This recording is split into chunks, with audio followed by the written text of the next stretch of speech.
We are live. It's your favorite insurance agent, DarnaldJr, and this is Finlit Live. What's up, Finlit Live family? If you're watching live, go ahead and put in the chat hashtag live. If you're watching the replay, put hashtag replay.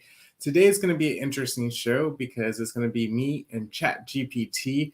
And today we are going to talk about the different financial apps that are out there because I don't know about you, but like for me, it's kind of hard to manage everything that I got going on. And so we need some help. And there's a lot of companies out there that produce apps that can help us manage our finances and our budget better. And so this is a show to raise a little bit of awareness as far as all the apps that, or not all the apps, a couple of apps that are out there to help you manage your money and your finances a lot better. So without any further ado, let's go ahead and get lit.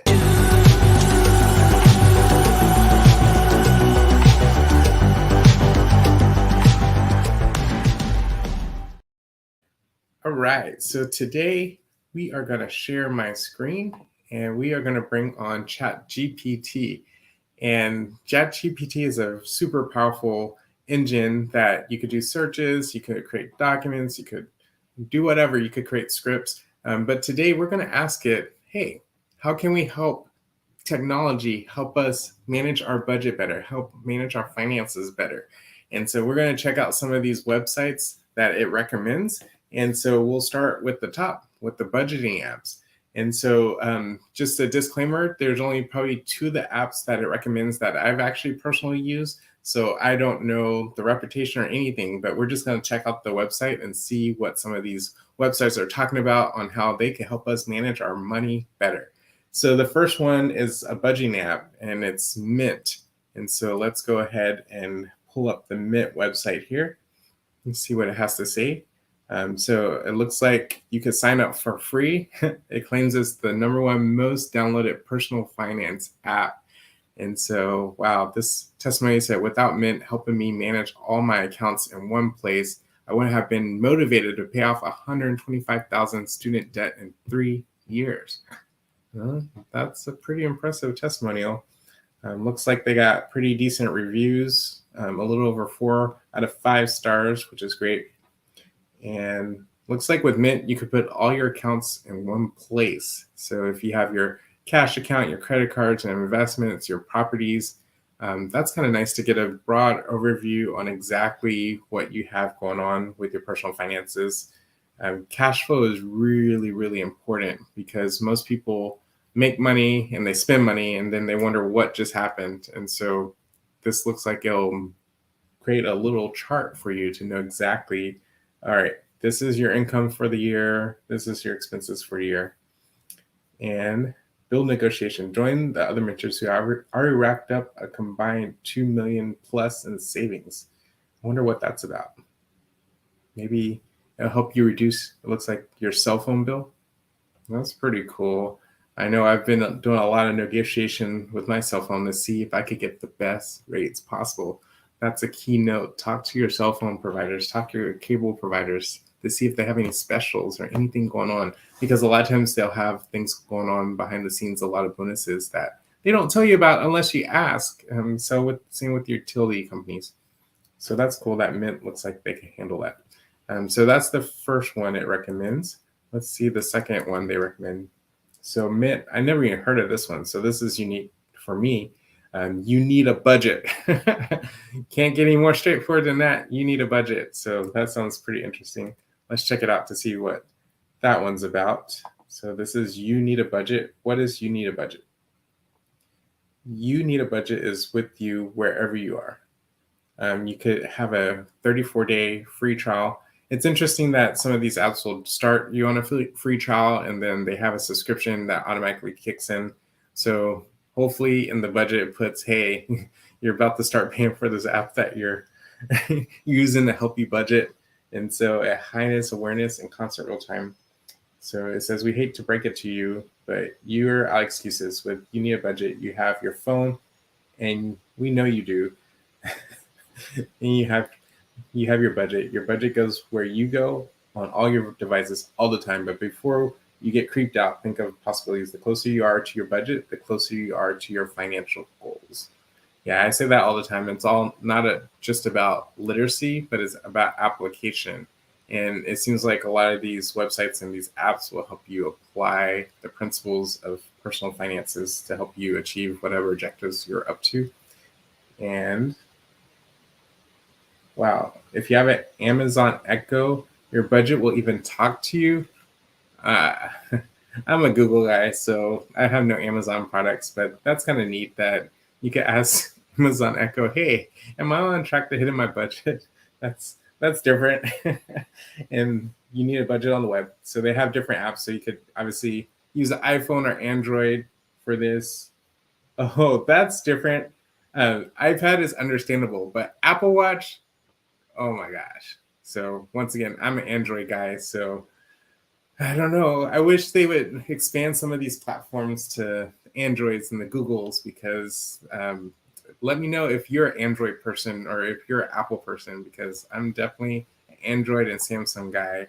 And a lot of these, I don't know, a lot of these apps don't tailor to non-Apple people. So that's kind of fascinating. So you need a budget.com. All the things, find out more.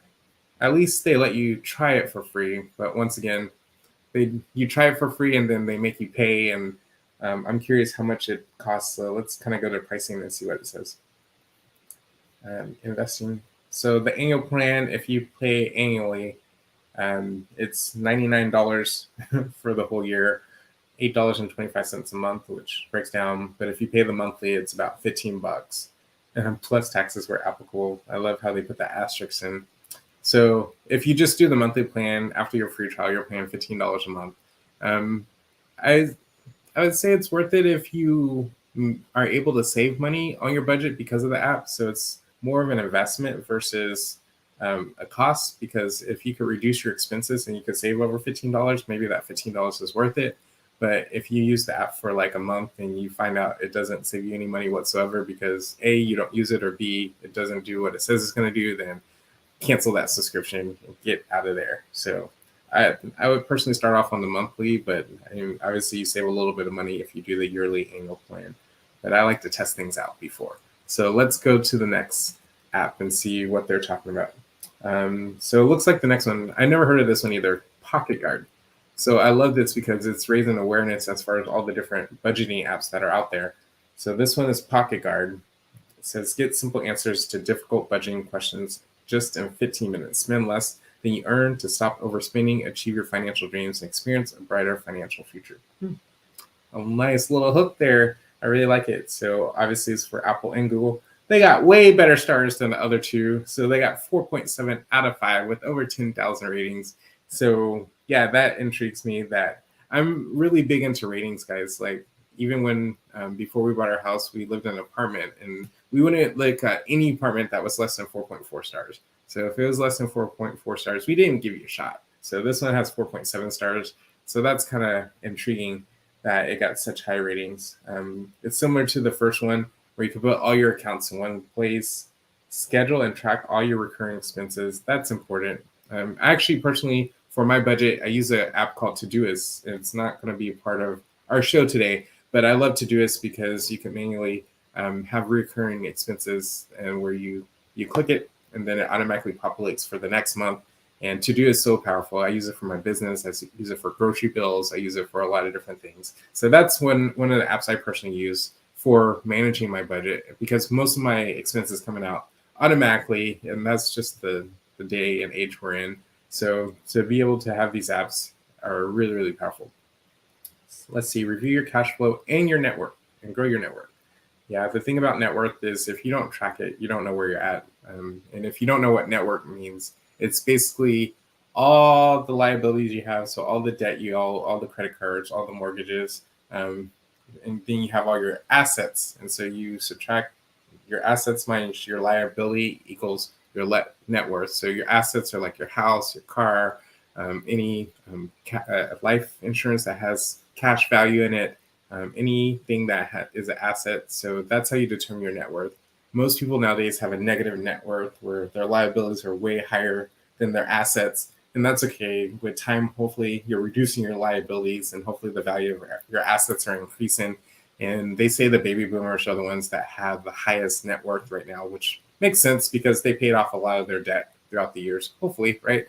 Some baby boomers might still be overwhelmed with debt, and that's okay.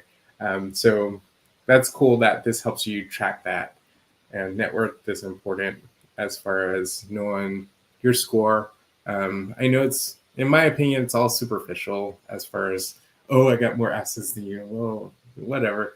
But it's important for peace of mind. Like if you know if something catastrophic is going to happen, you have some backup plan to fall back on. You have some assets to sell if you need to. So debt free is the way to be. Absolutely. Track your lower bills. Feel It's so funny. Up here it says they got 4.7 stars, but down here it says they only got 4.2 out of 5 stars. Which one is it? I guess it's different rating companies. So that's kind of cool that they share their testimonials.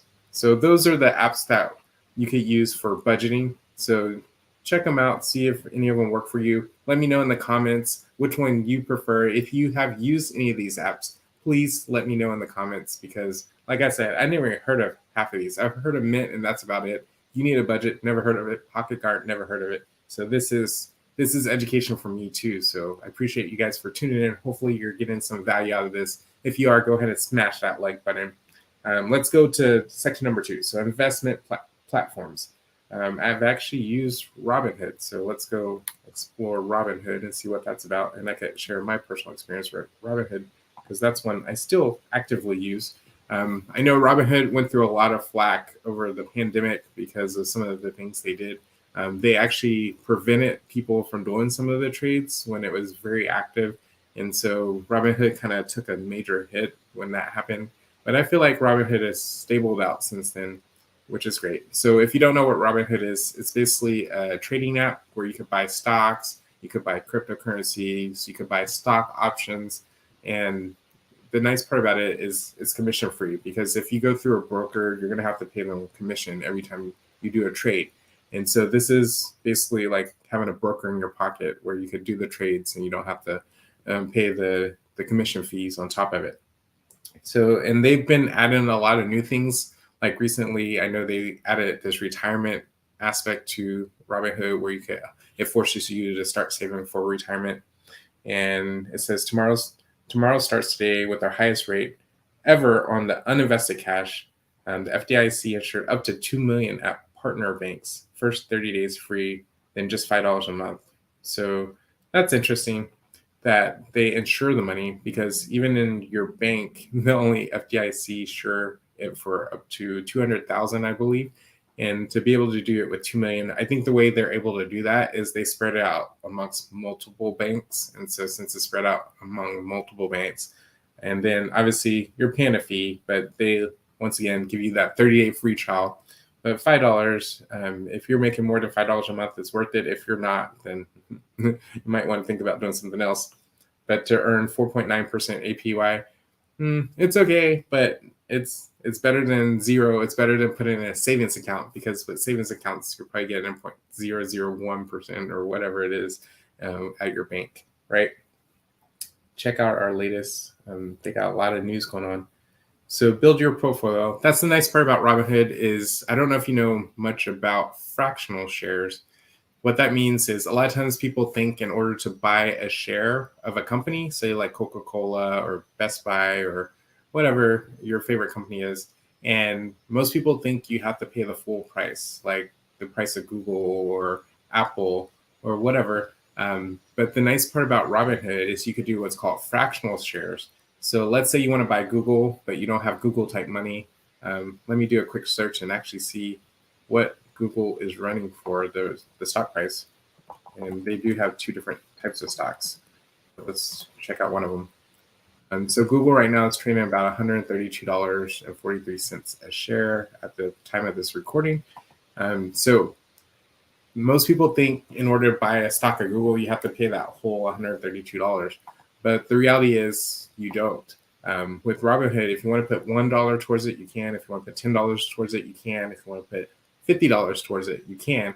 And obviously, you're not going to own the whole share of stock, but you're going to own part of the stock. And so that's why it says you could start building your portfolio with just $1. And that's really, really cool, especially if you're just dabbling into stocks and you just want to learn how the stock market works.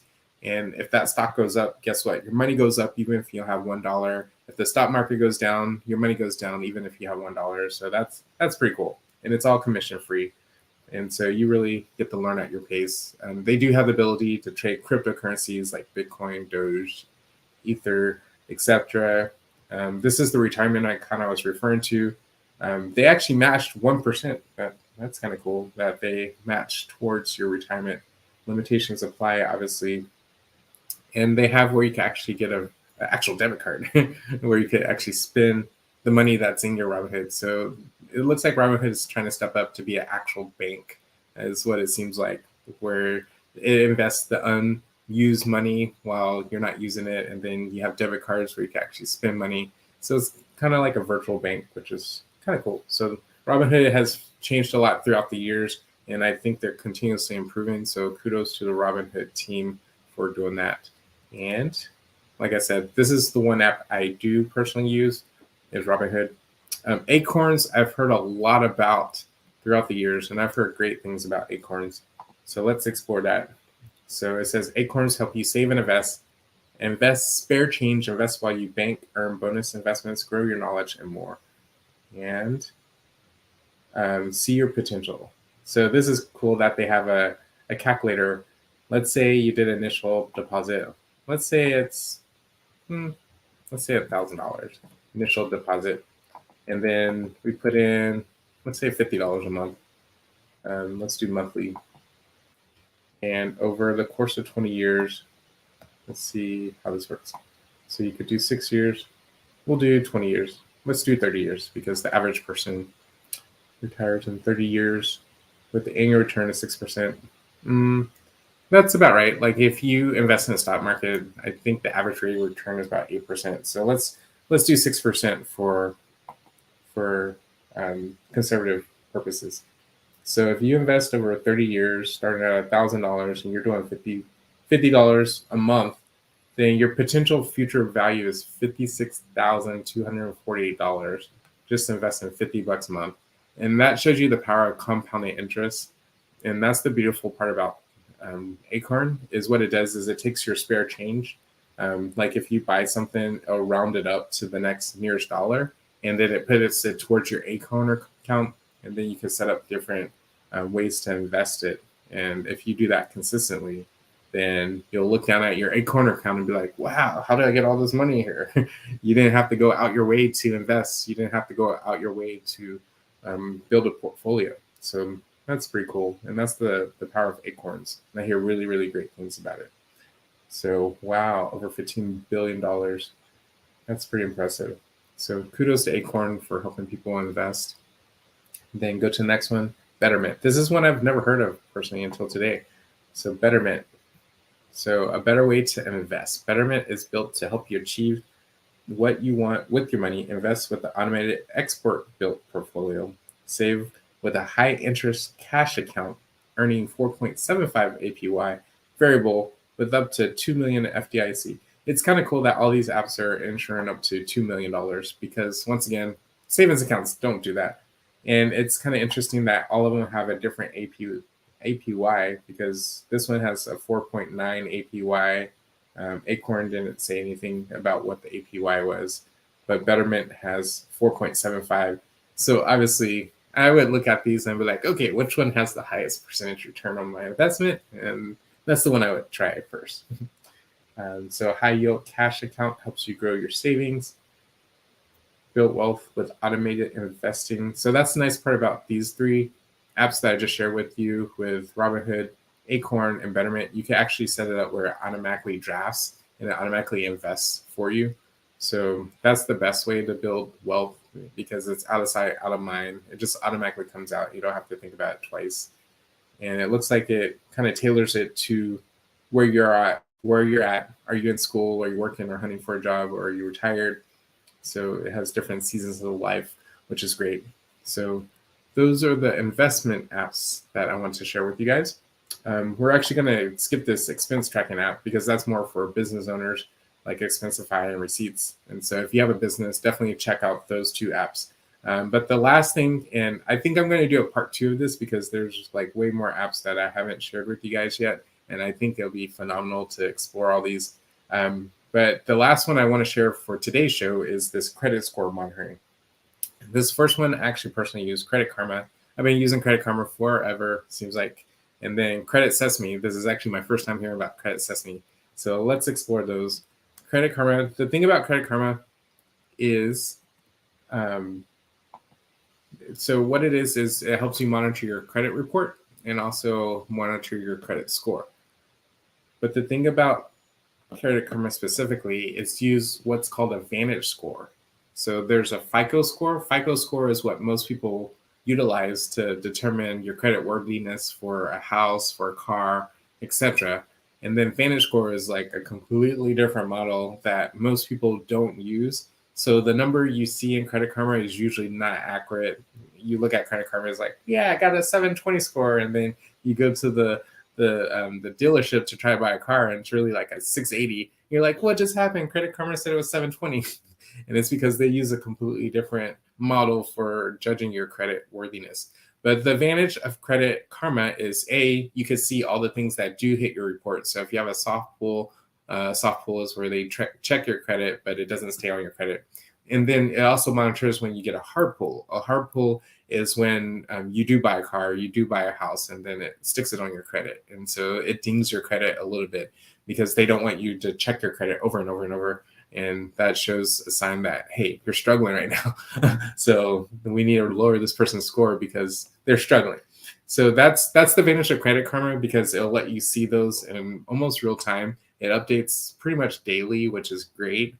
So you can see if you're on track. So if the score's going up, obviously you're doing something right. If it's going down, there's something you need to be like, I need to change things. Maybe I need to get with a credit counselor to help improve my credit score. So that's one of the things I do like about Credit Karma. But once again, the number itself is not accurate when it comes to your FICO score because it uses a Vantage score, which is completely different models, which is fine. But it helps you to see if you're going in the right direction. So that's the biggest thing. So build credit easily. One of the things that I don't like about Credit Karma is that every time you log in, like how they make their money is they actually offer other credit services like credit cards, like loans. It's always offering, hey, you want to improve how much money you have for credit availability?